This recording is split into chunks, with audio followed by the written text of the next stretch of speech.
গণভোট ও জুলাই সনদের ভিন্ন মত নিয়ে এবার রাজনৈতিক দলগুলোকেই সমাধান করতে বলেছে অন্তর্বর্তী সরকার।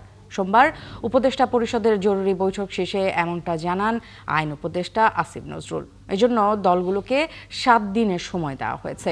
আইন উপদেষ্টা জানান, এতে সমাধান না আসলে সরকারি সিদ্ধান্ত জানাবে। আরও জানাচ্ছেন মোহন ইসলাম। ঐকমত্য কমিশন জাতীয় জুলাই সনদ বাস্তবায়নের সুপারিশ জমা দেওয়ার পর থেকে দেশের রাজনীতিতে দেখা দিয়েছে উত্তাপ। গণভোট আর জুলাই সনদের ভিন্নমত নিয়ে রাজনৈতিক দলগুলো নিজেদের অবস্থান পরিবর্তন করছে না। বিএনপির দাবি গণভোট হবে জাতীয় নির্বাচনের দিন, জামায়াত চায় এই মাসেই, আর এনসিপির দাবি নোট অফ ডিসেন্ট বাদ দিয়ে জুলাই সনদ বাস্তবায়ন। এই অবস্থায় ডক্টর মোহাম্মদ ইউনূসের সভাপতিত্বে জরুরি বৈঠক করেছে উপদেষ্টা পরিষদ। বৈঠকে দেশের চলমান রাজনৈতিক পরিস্থিতি নিয়ে উদ্বেগ জানানো হয়। আজ জাতীয় ঐক্য পরে সংবাদ সম্মেলনে বিস্তারিত তুলে ধরেন আইন উপদেষ্টা। তিনি জানান, সংকট সমাধানে রাজনৈতিক দলগুলোকেই একমতে আসতে হবে। ফ্যাসিবাদ বিরোধী আন্দোলনের দীর্ঘদিনের মিত্র রাজনৈতিক দলগুলোকে স্বীয় উদ্যোগে নিজেদের মধ্যে আলাপ আলোচনা করে সম্ভাব্য দ্রুততম সময়ে, সম্ভব হলে আগামী 1 সপ্তাহের মধ্যে সরকারকে ঐক্যবদ্ধ দিক নির্দেশনা প্রদান করার আহ্বান জানানো হয়। তবে এই আলোচনা করতে সরকার কোনো উদ্যোগ নেবে না। নির্ধারিত সময় শেষ হলে একতরফাভাবে সিদ্ধান্ত নেবে অন্তর্বর্তী সরকার। সরকার আয়োজন করে বহু আলোচনা করেছে, আপনারা সবাই জানেন, বহু আলোচনা করেছে। সরকার আর কোনো আয়োজন করতে যাচ্ছে না। ওনারা স্বীয় উদ্যোগে নিজেরা আলোচনা করে আমাদেরকে একটা ঐক্যবদ্ধ নির্দেশনা দিবেন, এই প্রত্যাশা করছি। আমরা অপেক্ষা করব, তারপর অবশ্যই সরকার সরকারের মতো অ্যাক্ট করবে। অবশ্য আগামী ফেব্রুয়ারির প্রথমার্ধে নির্বাচন নিয়ে সরকার খুবই আত্মবিশ্বাসী বলেও জানান তিনি। আগামী সংসদ নির্বাচন অনুষ্ঠানের বিষয়ে সরকারের সংকল্প পুনর্ব্যক্ত করা হয়। মোহন ইসলাম, ৭১, ঢাকা। সুষ্ঠু জাতীয় সংসদ নির্বাচনের উপরই দেশের গণতন্ত্রে উত্তরণ নির্ভর করছে বলে মনে করেন প্রধান নির্বাচন কমিশনার এএমএম নাসির উদ্দিন। রাজধানী ভাটারায় ভোটের নিরাপত্তা নিয়ে আনসার সদস্যদের অনুষ্ঠানে তিনি কথা বলেন। এ সময় সিএসি বলেন, যারা ভোটের দিন দায়িত্ব পালন করবেন তাদের উপর নির্ভর করছে বাংলাদেশের ভবিষ্যৎ। প্রবাসী ভোটারদের জন্য তৈরি অ্যাপসের উদ্বোধন হবে আগামী 18 নভেম্বর। এর আগে সাংবাদিকদের আনসার ও গ্রাম প্রতিরক্ষা মহাপরিচালক মেজর জেনারেল আব্দুল মোতালেব সাজ্জাদ মাহমুদ জানিয়েছেন, প্রায় 5 লাখ সদস্য আগামী সংসদ নির্বাচনে দায়িত্ব পালন করবেন। এ সময় সংস্থার প্রধান জানান, বাহিনীর সদস্যদের কারো বিরুদ্ধে অভিযোগ থাকলে দ্রুত তার বিরুদ্ধে ব্যবস্থা নেওয়া হবে। পূজার অভিজ্ঞতা কাজে লাগিয়ে ভোটের সময় ডিজিটাল ব্যবস্থাপনায় ইসির সাথে সমন্বয় করে আইন শৃঙ্খলা রক্ষাকারী বাহিনী কাজ করবে বলেও জানান আনসারের মহাপরিচালক। বাংলাদেশ এখন খুব একটা সংকটময় মুহূর্তে দাঁড়িয়ে আছে। আমরা জাতি হিসাবে, দেশ হিসাবে কোন দিকে যাব, গণতন্ত্রের পথে কিভাবে হাঁটব, এই সব কিছু নির্ভর করছে কিন্তু আগামী নির্বাচনের উপর। আমি সারা কেন্দ্র যদি আনসার, বিডিপি, আর্মি দিয়ে বড় ফেলি, যদি রাজনৈতিক দলগুলো যদি সহযোগিতা প্রত্যাশিত মাত্রায় না করে, আর ওনারা তো মেজর প্লেয়ার। চলমান রাজনৈতিক পরিস্থিতিতে বৈঠকে বসেছে বিএনপির শীর্ষ নেতারা। রাজধানী গুলশানে দলের চেয়ারপারসনের রাজনৈতিক কার্যালয়ে এই বৈঠকে যোগ দিয়েছেন মহাসচিব সহ স্থায়ী কমিটির সদস্যরা। বৈঠকে ভার্চুয়ালি সভাপতিত্ব করছেন বিএনপির ভারপ্রাপ্ত চেয়ারম্যান তারেক রহমান। বেলা 12:30টায় চেয়ারপারসনের কার্যালয়ে প্রবেশ করেছেন মহাসচিব মির্জা ফখরুল ইসলাম আলমগীর, স্থায়ী কমিটির সদস্য আব্দুল মঈন খান, গয়েশ্বর চন্দ্র রায়, বেগম সেলিমা রহমান, আমির খসরু মাহমুদ চৌধুরী, ইকবাল হাসান মাহমুদ টুকু, হাফিজউদ্দিন আহমেদ, ডাক্তার AZM জাহিদ হোসেন, মির্জা আব্বাস, খন্দকার মোশাররফ হোসেন। বৈঠক শেষে বেলা 3টায় সংবাদ সম্মেলনে বৈঠকের বিস্তারিত জানানোর কথা রয়েছে।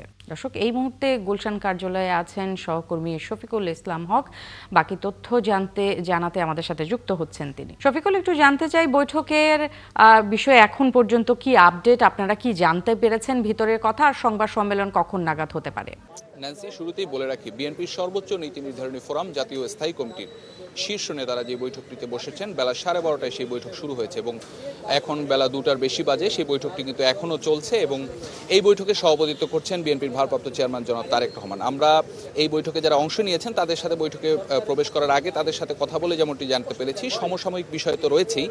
আজকে অন্তর্বর্তী সরকারের পক্ষ থেকেও একটি সংবাদ সম্মেলন করা হয়েছে। একই সাথে বিএনপি বেশ গত 2 সপ্তাহ ধরে আপনি জানেন যে আগামী জাতীয় সংসদ নির্বাচন ঘিরে যেই মনোনয়ন কাকে চূড়ান্ত করা হবে সে বিষয় নিয়ে আজকে একটি চূড়ান্ত ঘোষণা এখান থেকে আসতে পারে যে কারা পাচ্ছেন বিএনপির সেই কাঙ্ক্ষিত ধানের শীষের টিকিট। এই বিষয় নিয়ে মূলত স্থায়ী কমিটির যেই বিএনপির যে মনোনয়ন বোর্ড যেটি, সেই মনোনয়ন বোর্ড পাশাপাশি স্থায়ী কমিটির সদস্যরা এখানে তাদের নিজেদের মধ্যে যেই সলা পরামর্শ বা কোনটি করলে ভালো হবে, কোনটি করলে খারাপ হবে, কাকে দেওয়া যায়, এসব বিষয় নিয়ে মূলত এখানে আলোচনাটি এখন হচ্ছে। এবং পাশাপাশি আপনি জানেন যে সরকারের পক্ষ থেকে জুলাই সনদ বা গণভোটের বিষয়ে যেই অবস্থান তাদের সংবাদ সম্মেলন করে জানানো হয়েছে সে বিষয়টি নিয়েও বিস্তারিত এখানে আলোচনা হতে পারে। আরেকটি বিষয় বলে রাখি, স্থায়ী কমিটির বৈঠকটি এখনও চলছে। আমরা যতদূর জানতে পেরেছি বিএনপির মিডিয়া উইং সূত্রে যেই তথ্য আমাদেরকে জানানো হয়েছে যে বিএনপির যেই 10টি সাংগঠনিক বিভাগ রয়েছে বিভাগওয়ারি, সেই সাংগঠনিক বিভাগের যারা নেতা রয়েছেন তাদেরকেও আজকের এই গুলশান কার্যালয়ে এখানে ডাকা হয়েছে এবং স্থায়ী কমিটির বৈঠকটি বেলা 2:30 পর্যন্ত চলার কথা। 2:30টার পরে যেই সাংগঠনিক বিভাগের যে নেতৃবৃন্দ রয়েছেন তারাও এই স্থায়ী কমিটির সাথে ভারপ্রাপ্ত চেয়ারম্যানের নেতৃত্বে যে বৈঠকটি অনুষ্ঠিত হচ্ছে সেই বৈঠকে অংশ নেবেন এবং তাদেরকে আজ এখান থেকে আমরা বিভিন্ন সূত্র মাধ্যমে এখন পর্যন্ত যে তথ্য জানতে পেরেছি যে বিএনপি আপনি জানেন যে 200-র বেশি আসনে তাদের যেই চূড়ান্ত প্রার্থী তাদের মোটামুটি তাদের যেই প্রাথমিক যেই সিদ্ধান্ত সেটি এর মধ্যে নেওয়া হয়েছে এবং সাংগঠনিক বিভাগের যে নেতৃবৃন্দ যারা এসেছেন তাদের কাছে হয়তো কোন বিভাগে কে মনোনয়ন পেতে পারেন এরকম একটি সবুজ সংকেত আজকের এই বৈঠকের পরে এখান থেকে দেওয়া হতে পারে। যেন আপনি জানেন যে বিভিন্ন রাজনৈতিক দল তাদের যেই নির্বাচনী প্রচারণা বা একক প্রার্থী ঘোষণা করে সেই প্রচারণা তারা চালাচ্ছে, তবে বিএনপি সেটি এখনো চূড়ান্ত করতে পারেনি। গতকাল একটি অনুষ্ঠানে গুলশানে একটি অনুষ্ঠানে বিএনপির ভারপ্রাপ্ত চেয়ারম্যান তারেক রহমান তিনি কিন্তু যেই বিষয়ে জানিয়েছিলেন যে চূড়ান্ত প্রার্থী কারা হচ্ছেন সে বিষয়ে বিএনপির যেই পর্যবেক্ষণ বা বিএনপি কাকে মনোনয়ন দিবে সে বিষয়ে তাদের সিদ্ধান্ত অলমোস্ট নেওয়া হয়ে গিয়েছে। তবে এই স্থায়ী কমিটির বৈঠকের পরে সেটি চূড়ান্ত হতে পারে এবং এই বৈঠক শেষে স্থায়ী কমিটির বৈঠক পাশাপাশি সাংগঠনিক বিভাগের যেই নেতৃবৃন্দ যারা এসেছেন তাদের সাথে বৈঠকের পরে 3টায় আনুষ্ঠানিকভাবে একটি সংবাদ সম্মেলন এখান থেকে হওয়ার কথা রয়েছে। সেই সংবাদ সম্মেলনে মূলত স্পষ্টভাবে আমরা একটি ধারণা পেতে পারি যে আসলে কী নিয়ে এতক্ষণ বৈঠক হলো বা আগামীতে মনোনয়ন বা অন্য যে বিষয়গুলো রয়েছে সে বিষয়ে বিএনপির কী অবস্থান। একটি বিষয় যুক্ত করতে চাই ন্যান্সি, আপনি জানেন অন্তর্বর্তী সরকারের পক্ষ থেকে বলা হচ্ছে যে জুলাই সনদ কিংবা গণভোটে কবে হতে পারে বা কবে হলে ভালো হয় সে বিষয়ে রাজনৈতিক দলগুলোর মধ্যে যে মতানৈক্য রয়েছে সে বিষয়ে একটি ঐক্যে পৌঁছে সরকারকে জানানোর জন্য 1 সপ্তাহের একটি সময় দেওয়া হয়েছে। তবে বিএনপির অবস্থান আগের মতো স্পষ্ট রয়েছে। তারা যেটি বলছে যে জাতীয় নির্বাচন যেদিন হবে সেদিনই গণভোট অনুষ্ঠিত হতে হবে এবং জুলাই সনদ বিষয়ে তাদের যে মতামত সেটি অনেকটা স্পষ্ট। আমরা রয়েছি গুলশান কার্যালয়ে, পুরোপুরি আনুষ্ঠানিক কী বৈঠক হলো বা বৈঠকের সিদ্ধান্ত জানতে আমাদের আসলে অপেক্ষা করতে হচ্ছে। বেলা 3টায় যে সংবাদ সম্মেলন হবে তারপরে হয়তো স্পষ্টভাবে আমরা এই বিষয়ে আরো বলতে পারবো। ন্যান্সি, এখন পর্যন্ত এটুকুই গুলশান কার্যালয়। নিশ্চয়ই শফিকুল, আপনাকে ধন্যবাদ। আপনার মাধ্যমে নিশ্চয়ই আমরা জানাতে পারবো 3টায় যে ব্রিফিং রয়েছে সেই ব্রিফিং এর মাধ্যমে দর্শকদেরকে বিস্তারিত সব তথ্য। দর্শক, আমাদেরকে শফিকুল জানাচ্ছিলেন বিএনপি যে স্থায়ী কমিটির বৈঠক সেই বৈঠকের সবশেষ খবরাখবর। প্রবাসে বিএনপির প্রাথমিক সদস্যপদ নবায়ন ও নতুন সদস্যপদ সংগ্রহের কাজ শুরু হয়েছে। বিএনপি ওয়েবসাইটে অনলাইন পেমেন্ট গেটওয়েতে অনলাইনে সব কাজ করতে পারবেন। এর আওতায় প্রবাস থেকে দলের সদস্য পদ নবায়ন, নতুন সদস্য সংগ্রহ ও সদস্য ফি অনলাইনে দেয়া যাবে। নতুন এই উদ্যোগে সহজেই প্রবাসী বিএনপি সদস্য হতে পারবেন। দলের ভারপ্রাপ্ত চেয়ারম্যান তারেক রহমানের ডিজিটাল প্ল্যাটফর্মের এমন ধারণায় উদ্বুদ্ধ প্রবাসী রাজনীতিকরা। এমন সুযোগ করে দেয়ায় তারেক রহমানের প্রতি কৃতজ্ঞতা জানিয়েছেন যুক্তরাজ্য বিএনপি নেতাকর্মীরা। বিস্তারিত আরিফ মাহফুজের রিপোর্টে। রবিবার প্রবাসী বিএনপির প্রাথমিক সদস্যপদ নবায়ন ও নতুন সদস্যপদ গ্রহণের জন্য বিএনপির ওয়েবসাইটের মাধ্যমে অনলাইন পেমেন্টের গেটওয়ে কার্যক্রম উদ্বোধন করা হয়। অনুষ্ঠানে ভার্চুয়ালি যোগ দিতে উপস্থিত হয়েছিলেন যুক্তরাজ্য বিএনপির সর্বস্তরের নেতাকর্মীরা। অধীর আগ্রহ ছিল প্রধান অতিথি দলের ভারপ্রাপ্ত চেয়ারম্যান তারেক রহমানের দিক নির্দেশনামূলক বক্তব্য শুনতে।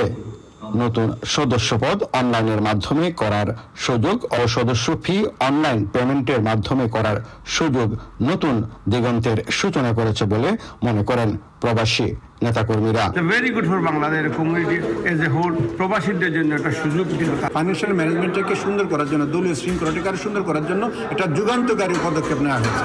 তারেক রহমানের এই ডিজিটাল প্ল্যাটফর্মের ধারণাকে প্রবাসী নেতাকর্মীদের পক্ষ থেকে কৃতজ্ঞতা জ্ঞাপন করা হয়। ডিজিটাল পৃথিবীর বিভিন্ন জায়গা থেকে বিএনপির সদস্য পাবে, এটা নতুন ধারা আমরা বলছি। আমি ধন্যবাদ জানাই আমার লিডারকে। ধন্যবাদ বিএনপি ভারপ্রাপ্ত চেয়ারম্যান মহোদয় তারেক রহমান।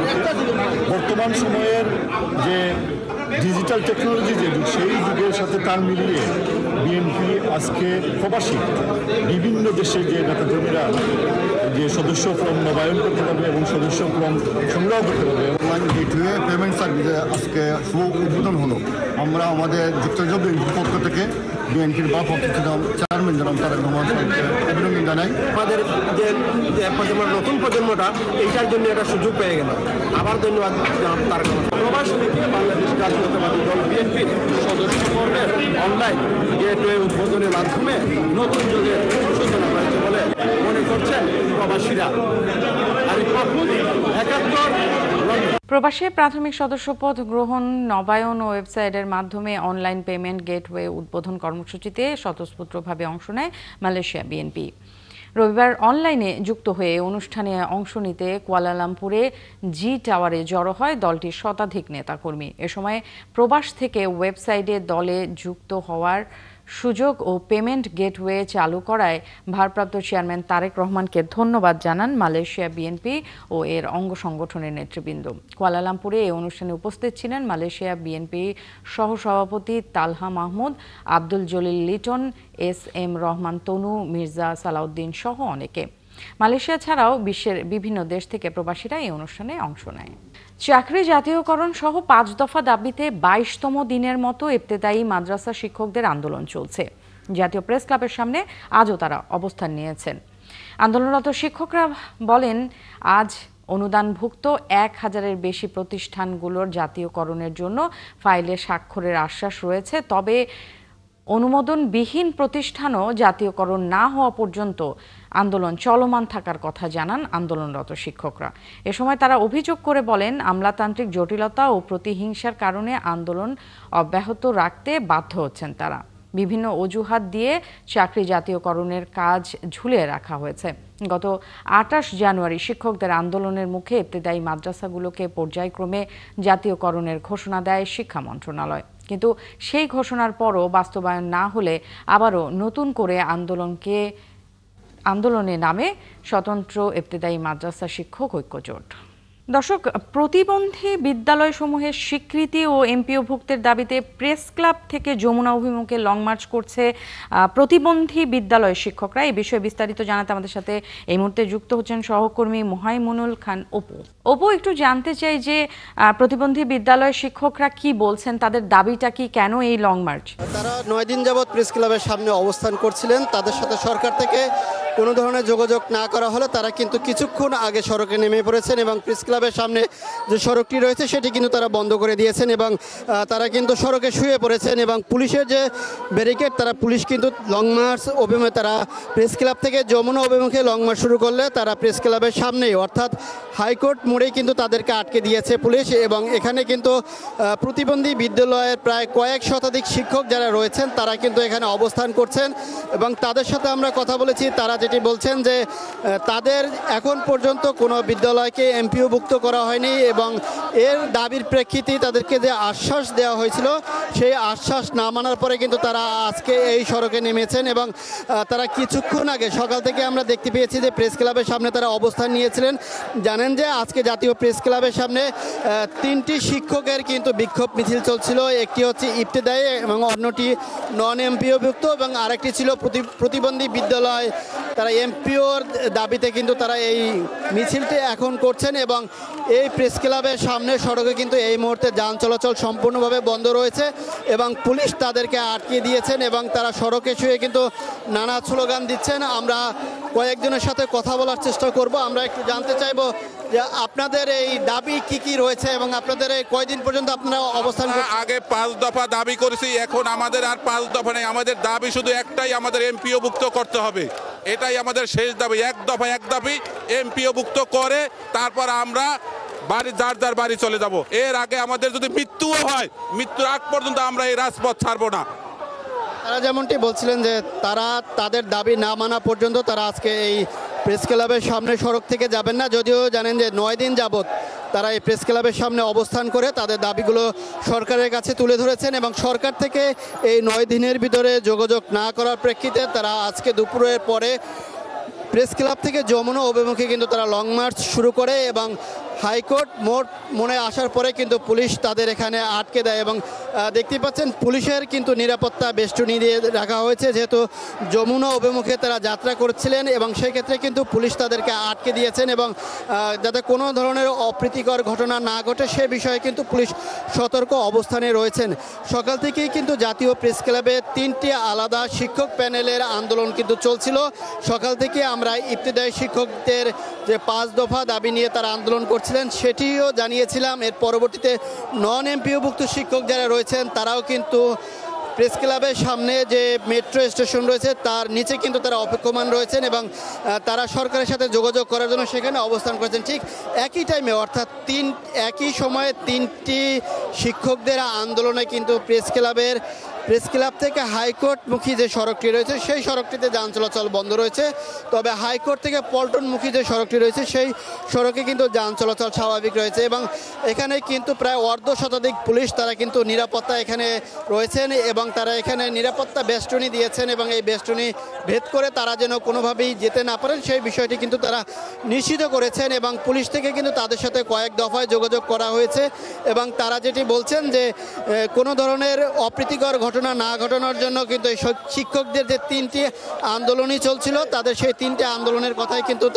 তাদেরকে বোঝানোর চেষ্টা করা হয়েছিল এবং এখানে পুলিশের পক্ষ থেকে কয়েক দফায় আমরা তাদের সাথে কথা বলতে দেখেছি। তো এখন পর্যন্ত প্রতিবন্ধী বিদ্যালয়ের কয়েক শতাধিক শিক্ষক তারা কিন্তু সড়কে অবস্থান করছেন, অনেকেই শুয়ে পড়েছেন এবং তাদের যে আন্দোলন সেটি কিন্তু তারা অব্যাহত রেখেছেন। তবে এই আন্দোলনটি গিয়ে পুলিশ আটকে দিয়েছে, তারা যমুনা অভিমুখে যাচ্ছিলেন সেটি কিন্তু বর্তমানে পুলিশ কিন্তু তাদেরকে আটকে দিয়েছে। তো এই ছিল প্রতিবন্ধী শিক্ষকদের অপু, আপনাকে ধন্যবাদ। আপনি থাকুন, পরবর্তী আপডেট আপনার কাছ থেকে অবশ্যই আমরা দর্শকদেরকে জানাবো।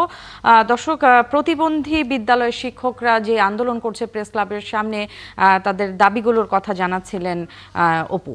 2013 সালে গুমের ঘটনায় সাবেক প্রধানমন্ত্রী শেখ হাসিনা, সাবেক স্বরাষ্ট্রমন্ত্রী মহিউদ্দিন খান আলমগীর, র্যাবের সাবেক ডিজি মোখলেসুর রহমান সহ 7 জনের বিরুদ্ধে ট্রাইব্যুনালে গুমের অভিযোগ দায়ের করেছে ছাত্র দলের সাবেক কেন্দ্রীয় নেতা মফিজুর রহমান আশিক। এদিকে জুলাই মানবতা বিরোধী অপরাধের মামলা রামপুরা কার্নিশে ঝুলে থাকা যুবক আমির হোসেনকে গুলি ও 2 জনকে হত্যা মামলায় 3য় দিনের সাক্ষ্য গ্রহণ ও জেরার কাজ শেষ। বিচার কাজ আগামীকাল পর্যন্ত মুলতবি করেছে আদালত। এর আগে সকালে আন্তর্জাতিক অপরাধ ট্রাইব্যুনাল 1-এর চেয়ারম্যান বিচারপতি মোহাম্মদ গোলাম মুর্তজা মজুমদারের নেতৃত্বাধীন 3 সদস্যের বেঞ্চে 2 মামলায় ডিএমপির সাবেক কমিশনার হাবিবুর রহমান সহ 5 জনের বিরুদ্ধে 3য় দিনের সাক্ষ্য গ্রহণ হয়। এই দিন 2 জন সাক্ষীর জবানবন্দি নেন। রামপুরার ছাদের কার্নিশে ঝুলে থাকা যুবক আমির হোসেনকে গুলি করা এবং আরও 2 জনকে হত্যার অপরাধে এই মামলা দায়ের হয়। দর্শক, ট্রাইব্যুনালে আছেন সহকর্মী সৈকত সাদিক, যুক্ত হচ্ছে তার সাথে। সৈকত, একটু জানতে চাই, শেখ হাসিনা সহ 7 জনের বিরুদ্ধে ট্রাইব্যুনালে ছাত্র দল নেতা আশিকের করা গুমের মামলার বিস্তারিত কি তথ্য আপনার কাছে আছে? মফিজুর রহমান আশিক ছাত্রদলের সর্বশেষ তিনি ছিলেন কেন্দ্রীয় যুগ্ম সম্পাদক।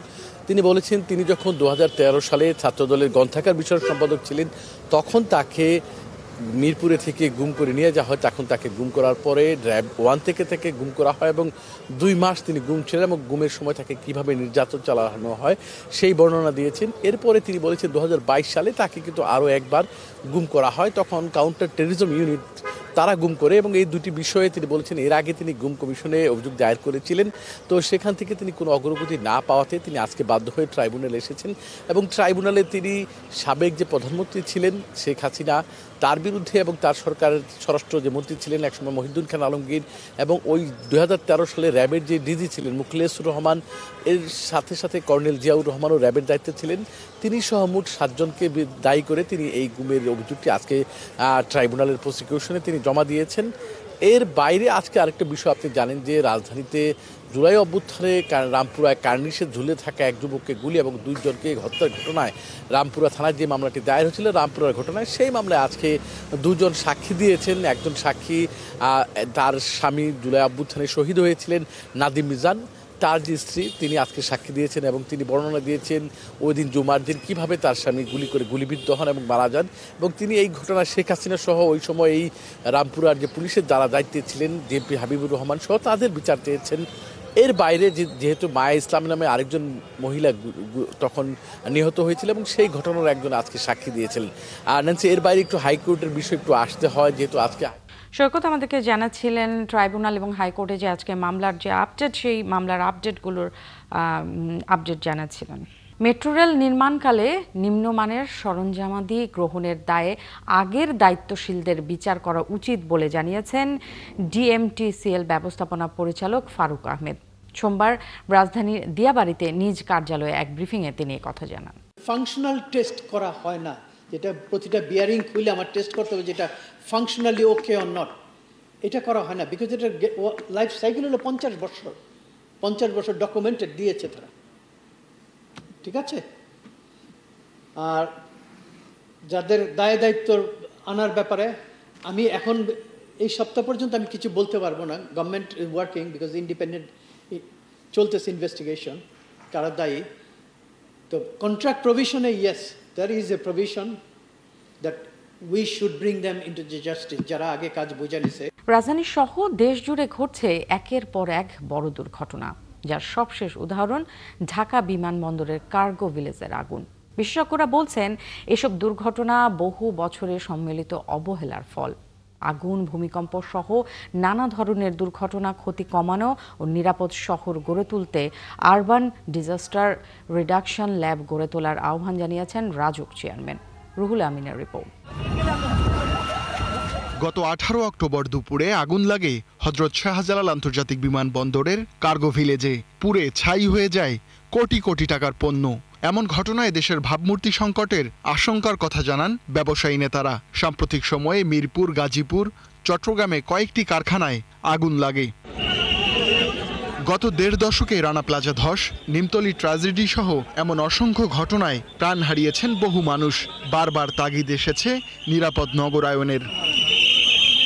এই সেমিনারে রাজধানী উন্নয়ন কর্তৃপক্ষের চেয়ারম্যান প্রশ্ন তুললেন, পেশাজীবীরা ভবন নিরাপদ করার জন্য যেসব উপাদান ব্যবহার করছেন তা কি সঠিক হচ্ছে? দুর্যোগ সহনীয় বা ভূমিকম্প সহনীয় বা ফায়ার ফাইটিং এর যে ইকুইপমেন্ট ব্যবহার করতেছি ডিজাইনে, এটা আসলে কিন্তু আমরা অ্যাকচুয়ালি জানি না এটা কতটুকু পারফেক্ট এবং এটার কতটুকু সত্যিকার অর্থে এইটা হচ্ছে। এই জিনিসটা আমি বলবো যে এটা আসলে এখন সময় এসেছে আমাদের এই বিষয়ে খুবই দৃষ্টি দেওয়া দরকার এবং এটাকে কোনোভাবেই অবহেলা করার কোনো সুযোগ নাই। আলোচনায় গৃহায়ণ উপদেষ্টা বলেন, আইন প্রয়োগের পাশাপাশি পেশাজীবীদের দক্ষতা বাড়াতে হবে। তদারকি ও গুণগত মান যাচাইয়ের জন্য একটা স্বচ্ছ ও আধুনিক পর্যবেক্ষণ ব্যবস্থা করে তোলাটাও জরুরি। ভূমিকম্প সহনশীল নির্মাণ প্রযুক্তি আমরা চাই। ভবিষ্যতের শহর এমন হবে যেখানে প্রতিটি ভবন হবে নিরাপদ, পরিবেশ বান্ধব এবং দুর্যোগ সহনশীল। বিশেষজ্ঞরা বলছেন, মানুষ সৃষ্ট দুর্ঘটনার পাশাপাশি আছে বড় ধরনের ভূমিকম্পের ঝুঁকিও। ঝুঁকি মোকাবিলায় ভবন নির্মাণে জড়িত পেশাজীবীদের নিবন্ধনের আওতায় এনে জবাবদিহি নিশ্চিত করতে হবে। প্রতি মাসে আমাদের আতঙ্কের মধ্যে থাকতে হয়। এখন প্রশ্ন হচ্ছে, এই গত মাসের যে অগ্নিকাণ্ডের ঘটনা, এটা কি আমাদের গত মাসের কর্মফল? এটা আমাদের গত মাসের কর্মফল না, আমাদের বহু বছরের কালেকটিভ অবহেলার ফল। নিরাপদ নগর গড়ে তুলতে সহযোগিতা অব্যাহত রাখার কথা জানান জাপানি উন্নয়ন সহযোগী সংস্থা জাইকার আবাসিক প্রতিনিধি। রুহুল আমিন, ৭১, ঢাকা। আগামী নির্বাচনে ভোট দেওয়ার প্রস্তুতি নিচ্ছেন নেত্রকোনার নারীরা। জেলার হাওড় থেকে শুরু করে পাহাড় সবখানেই নারীদের মধ্যে চলছে নির্বাচনের নিরাপত্তা নিয়ে আলোচনা। নারীর অধিকার নিয়ে কাজ করা কর্মীরা বলছেন, নিরাপদ ভোটের পরিবেশ নিশ্চিত হলেই কেবল অংশগ্রহণ বাড়বে, পাশাপাশি যোগ্য মানুষ নির্বাচিত হয়ে সংসদে যেতে পারবেন। মির্জা হৃদয় সাগরের তথ্য ও ছবিতে প্রতিবেদন। নির্বাচন মানেই গণতন্ত্রের উৎসব, কিন্তু সেই উৎসবে এখনো কিছুটা শঙ্কা নিয়ে এগোতে হয় নারীদের। বিশেষ করে গ্রামাঞ্চলে ভোট কেন্দ্রে যাওয়া, দীর্ঘ সারিতে অপেক্ষা কিংবা সহিংসতার আশঙ্কা, এসব কারণেই অনেক নারী ভোট দিতে যেতে দ্বিধায় থাকেন। ভোটার তালিকায় প্রায় অর্ধেকই নারী, তাই তাদের নিরাপত্তা, আস্থা ও অংশগ্রহণ নিশ্চিত করাই হতে পারে সুষ্ঠু নির্বাচনের বড় শর্ত। আর নারী ভোটারদের সক্রিয় অংশগ্রহণ ছাড়া পূর্ণাঙ্গ গণতান্ত্রিক নির্বাচন সম্ভব নয়। নতুন ভোটাররা ও শিক্ষার্থীরা নতুন ভোটার হিসেবে নির্বাচনকে সামনে রেখে অতি উৎসাহী। তারা চায় নির্বাচনের আগে সব দল নারীর ক্ষমতা নিশ্চিত করে নারীদের নিরাপত্তা নিশ্চিত করুন। যিনি সরকার গঠন করবেন ওই সরকার যেন আমাদের নারীর নিরাপত্তা এবং ক্ষমতা নিশ্চিত করে। সুষ্ঠু সুন্দর নির্বাচন যে যাক না কেন। নারীদের নিয়ে কাজ করা নারী উদ্যোক্তা ও নারী সংগঠকরা বলছেন, বেশিরভাগ নারী ভোট দিতে চায়, কিন্তু ভোটের দিনে নিরাপত্তা না থাকলে পরিবার থেকেও ভয় দেখানো হয়। যদি সরকার নিশ্চিত করে নিরাপদ পরিবেশ, তাহলে সব নারী ভোট দিতে এগিয়ে আসবে। এবার হয়তো বা আশা করছি শতভাগ ভোট দিতে যাবে লোকজন, কারণ সবাই একটা সুষ্ঠু নির্বাচন চায়। তো আমরাও সেভাবেই সুষ্ঠু নির্বাচন চাই। নির্বাচনকালীন সময়ে আমরা যে গণতান্ত্রিক ভাবে যেন একটা দেশ পরিচালিত হয়, সুন্দর একটা সরকার গঠন করা হয়। কর্মজীবী নারীরা বলছেন, নারীদের ভোট দেশের উন্নয়নের ধারায় গুরুত্বপূর্ণ। আমরা শান্তিতে থাকতে পারি, খাইতে পারি, স্বাধীনভাবে যাতে চলতে পারি, আমরা এরকম নির্বাচন চাই। যে আমরা পছন্দ হইব নারীদেরকে ভালো মতন তারা ভোট হবে। আমরা কিন্তু আসলে নারী নিরাপত্তাটা পাচ্ছি না। আমরা চাই এই সরকার গঠনের মাধ্যমে আমরা নারী নিরাপত্তাটা যেভাবে পাই আর কি। মনোনয়ন প্রত্যাশী বিভিন্ন দলের নেত্রীরা ও নারী সংগঠকরা বলছেন, সংরক্ষিত আসনের বাইরেও প্রত্যেকটি দলে নারীর ক্ষমতায়ন নিশ্চিত করার জন্য সরাসরি নির্বাচনে নারীদের মনোনয়ন দেওয়া দরকার। নির্বাচন নিয়ে যে ভাবনা, সেটা হচ্ছে আমরা সর্বদলীয় এবং নিরপেক্ষ একটা নির্বাচন চাই। আগামী ত্রয়োদশ জাতীয় সংসদ যে নির্বাচন, এই নির্বাচন নিয়ে আমাদের নারীদের মধ্যে অনেক উৎসাহ এবং উদ্দীপনা। মানবাধিকার কর্মীরা মনে করেন, শুধু নিরাপত্তা নয়, ভোট কেন্দ্রে নারী বান্ধব পরিবেশ তৈরিও জরুরি। ভোটের দিনে আইন শৃঙ্খলা রক্ষাকারী বাহিনীর উপস্থিতি বাড়ানো, আলাদা সারি, বিশ্রামস্থল ও নারী পুলিশ মোতায়েন করলে নারীরা আরও উৎসাহী হবেন। নারী ভোটাররা আসবেন কিনা, ভোট দেবেন কিনা, এটা একটা চিন্তা ভাবনার ব্যাপার আছে। তো এই জায়গাটার কারণটা হচ্ছে এই যে ভয়ের জায়গাটা, এটা নারীরা একটু নানান ভাবে ভীতিকর পরিস্থিতিতে রয়েছে। এই ভীতি না কাটাতে পারলে সেই নারীর অংশগ্রহণটা আসলে জোরালো হবে না। নেত্রকোনা জেলায় 5টি সংসদীয় আসনে মোট ভোটার 20,20,942 জন। এর মধ্যে নারী ভোটার 10,01,132 জন। অরিসুল ইসলাম, ৭১। দশকের পর দশক ধরে অবৈজ্ঞানিক সংরক্ষণে বদলে ফেলা হয়েছে দেশের প্রত্নস্থাপনাগুলোর প্রকৃত রূপ। গবেষণা ছাড়াই কখনো ব্যবহার করা হয়েছে আলাদা ধাঁচের ইট, আবার কখনো মূল গঠনশৈলীকে তোয়াক্কা না করেই ভাঙা ইট ব্যবহারে মুছে ফেলা হয়েছে বিশেষায়িত বৈচিত্র্যময় নিদর্শন। গবেষকরা বলছেন, নীতিহীন দশায় চলছে দেশের প্রত্নস্থান সংরক্ষণ। প্রত্নস্থাপনায় সংরক্ষণ ব্যত্যয় নিয়ে পার্থ সঞ্জয়ের 3 পর্বের প্রতিবেদনের প্রথম পর্ব। ক্যামেরায় ছিলেন আহসান হাবিব টিটো। আদলটা চাঁদের পাহাড়ের মতো বলেই হয়তো নামখানি সোমপুর, পরিচিত পাহাড়পুর বৌদ্ধবিহার নামেও। ইতিহাস সাক্ষ্য, রাজা ধর্মপাল 7ম-8ম শতকে এই বৌদ্ধবিহার নির্মাণ করেন। শিলভদ্র, অতীশ দীপঙ্করের মতো বৌদ্ধ পণ্ডিতগণ এখানে শিক্ষাদানে অংশ নিয়েছিলেন। হিমালয় অধ্যুষিত অঞ্চলে গুরুত্বপূর্ণ এই বিহার স্থাপত্যের নির্মাণশৈলী অনেকটা কম্বোডিয়া ও জাভার বিহারগুলোর মতো। ইতিহাসের এই অনন্য স্থাপনাটি সংরক্ষণের নামে বদলে ফেলা হয়েছে এর মূল কাঠামো। অভিযোগ গবেষকের, 8ম, 9ম, 10ম শতকের যে স্থাপত্য নিদর্শনগুলো, সেগুলো আমরা খননে আমরা বিক্রমপুরে প্রায় 37 রকমের ইট পেয়েছি সাইজের, কিন্তু আমরা ছাত্র জীবনে যখন পাহাড়পুর যাই দেখি সমস্ত ইট বড় বড়।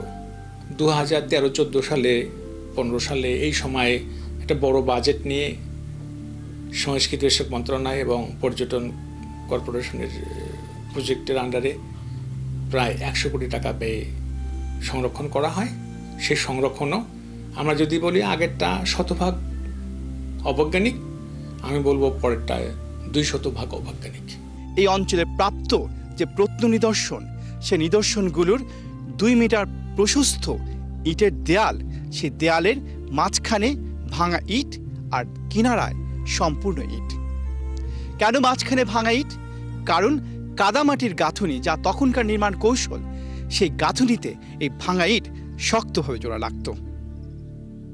কিন্তু সেই নির্মাণ কৌশলটি অবলম্বন করা হয়নি পরবর্তীতে সংরক্ষণ রীতিতে। কাদামাটির গাঁথুনির জায়গায় দেয়া হয়েছে লাইম সুরকির গাঁথুনি। স্থাপনার মধ্যে বর্তমান সময়ের ইট সিমেন্টে তৈরি করা হয়েছে রাস্তা ও ক্যানাল। মন্দিরের চূড়ায় উঠতে একবার কাঠের ব্রিজ ব্যবহার করে আবার তা সরিয়ে ফেলা। 2 বছর আগে মন্দিরে ওঠার কাঠের সিঁড়ি ছিল, আমি আসার 6 মাস পর ওই কাঠের সিঁড়িটা ভেঙে ফেলা হয়। প্রত্নতত্ত্ব অধিদপ্তরের আঞ্চলিক পরিচালক বলছেন, প্রত্নতত্ত্ব সুরক্ষায় সুনির্দিষ্ট পদ্ধতি মানা সম্ভব নয়। সব ক্ষেত্রে আমরা এই মাটি ব্যবহার করে এটার ফলাফল ওইভাবে ভালো পাওয়ার সম্ভাবনা খুব কম, যেই কারণে বিভিন্ন জায়গাতে আমরা ওই চুন সুরকির ব্যবহারটা করেই চেষ্টা করেছি। তবে প্রত্নতত্ত্ব অধিদপ্তরের সাবেক পরিচালক ও গবেষক মোহাম্মদ মোশাররফ হোসেন বলছেন, দেশে প্রত্নতত্ত্ব সংরক্ষণে নীতিমালা নেই গবেষণাও। তারই ফলাফল প্রত্নতত্ত্ব স্থাপনাগুলোর মূল আদল বদলে যাওয়া। মূল আদলটাকে ঠিক রাখতে হবে, এটাকে কোনো অবস্থায় কাল্পনিকভাবে রিভিল করা যাবে না। জন মার্শাল একটা গাইড বই করে গেছিল, কনজারভেশন ম্যানুয়াল সেটার নাম, সেটাকেও ফলো করা হচ্ছে না। পিপিআরে তো কোনো গাইডলাইন নাই যে আর্কোলজিক্যাল ওয়ার্কসটা কীভাবে হবে। আমরা তো একটা নীতিহীন দশায় চলছি। যেখানে এত প্রশ্ন, এত অভিযোগ পাহাড়পুর বৌদ্ধবিহারের সংরক্ষণ নিয়ে, তাকে সবচেয়ে ভালো সংরক্ষণ বলছে কর্তৃপক্ষ। পার্থ সঞ্জয়, 71, পাহাড়পুর, নওগাঁ। দীর্ঘ অপেক্ষার পর অবশেষে দৃশ্যমান হচ্ছে চট্টগ্রাম বন্দরের স্বপ্নের প্রকল্প বে টার্মিনাল নির্মাণ কাজ। চলতি বছরই শুরু হবে ব্রেক ওয়াটার নির্মাণ এবং নেভিগেশন ইকুইপমেন্ট স্থাপনের কাজ। ব্যয় ধরা হয়েছে $102 মিলিয়ন। প্রকল্প ব্যয় হিসেবে ইতিমধ্যে বিশ্বব্যাংক $650 মিলিয়ন ঋণ দিয়েছে। প্রায় 12 বছর ধরে ভূমি অধিগ্রহণ, বিনিয়োগ ও নকশা জটিলতায় থমকে ছিল এই মেগা প্রকল্প। চট্টগ্রাম থেকে জহিরুল ইসলামের ক্যামেরায় সাইফুল ইসলাম শিল্পীর প্রতিবেদন। চট্টগ্রামের পতেঙ্গা উপকূলে প্রায় 6.5 কিলোমিটার জুড়ে নির্মিত হতে যাচ্ছে বে টার্মিনাল, যার লক্ষ্য হচ্ছে চট্টগ্রাম বন্দরে হ্যান্ডলিংয়ের চাপ কমানো। সৈকতের একটি ডুবোচরকে ব্রেক ওয়াটার বানিয়ে নির্মিত হবে এই টার্মিনাল। বে টার্মিনালের সম্ভাব্যতা যাচাই শেষ হয় প্রায় 6 বছর আগে। এরপর প্রকল্প অনুমোদন, নকশা, জমি অধিগ্রহণ এবং পরিবেশগত ছাড়পত্র সহ একাধিক ধাপ পেরিয়ে অবশেষে মাঠে নামছে ঠিকাদার প্রতিষ্ঠান। 17,525 কোটি টাকার অত্যাধুনিক এই বে টার্মিনাল নির্মাণে বিশ্বব্যাংক দেবে 9,333 কোটি টাকা। বিশ্বব্যাংক থেকে ইতিমধ্যে $650 মিলিয়ন পেয়েছে চট্টগ্রাম বন্দর কর্তৃপক্ষ। বাকি 6,500 কোটি টাকার যোগান দেবে চট্টগ্রাম বন্দর কর্তৃপক্ষ নিজেই। আমরা আশা করছি আগামী 2-1 মাসের মধ্যেই বে টার্মিনালের ফিজিক্যাল কার্যক্রম শুরু হয়ে যাবে, আমাদের বিডাররা নিয়োজিত হয়ে যাবে। এই পর্যায়ে যারা প্রসপেক্টিভ বিডার আছে তাদেরকে নিয়ে আমরা একটা মত বিনিময় করছি, তাদের কি ইনপুট এবং কিভাবে আমরা মার্কেট সার্ভে করব, এই বিষয়গুলো নিয়ে আমরা তাদের সাথে একটা আলোচনায় বসবো। 2 বছর আগে অনুমোদন হওয়া প্রাথমিক ডিজাইনে ডিটেইল ডিজাইনের কাজ শুরু করেছে জার্মান ভিত্তিক প্রতিষ্ঠান শেল হর্ন। তবে জটিলতা এড়াতে ড্রেজিং চ্যানেল তৈরি, ব্রেক ওয়াটার নির্মাণ ও টার্মিনাল প্রস্তুত এবং ইন্টারকানেক্টিং একযোগে শুরু করার তাগিদ বন্দরের এই সাবেক কর্মকর্তার। চ্যানেল এবং জেটি এই দুটো এক সময় রেডি হতে হবে। চ্যানেল, জেটি এবং হিন্টারল্যান্ড কানেক্টিভিটি, মানে চ্যানেল জেটি থেকে যে রেলওয়ে এবং রোড কানেক্টিভিটি, এটাও থাকতে হবে। দেখা গেল যে টার্মিনাল হয়ে গেছে কিন্তু চ্যানেল এবং ব্রেক ওয়াটার এটা হয়নি, অথবা চ্যানেল ব্রেক ওয়াটার সবই হয়ে গেছে, জেটিও হয়েছে, টার্মিনালও হয়েছে, কিন্তু টার্মিনালের সাথে যে রেলওয়ে এবং রোড কানেক্টিভিটি NH1 এবং রেলওয়ের এটা হয়নি, তাহলে উপকার হলো না। এদিকে দেশের আমদানি রফতানি বাণিজ্য প্রসারের ক্ষেত্রে চট্টগ্রাম বন্দরের চাপ কমাতে এই বে টার্মিনালের কোনো বিকল্প দেখছেন না ব্যবসায়ীরা। We needed Bay Terminal yesterday.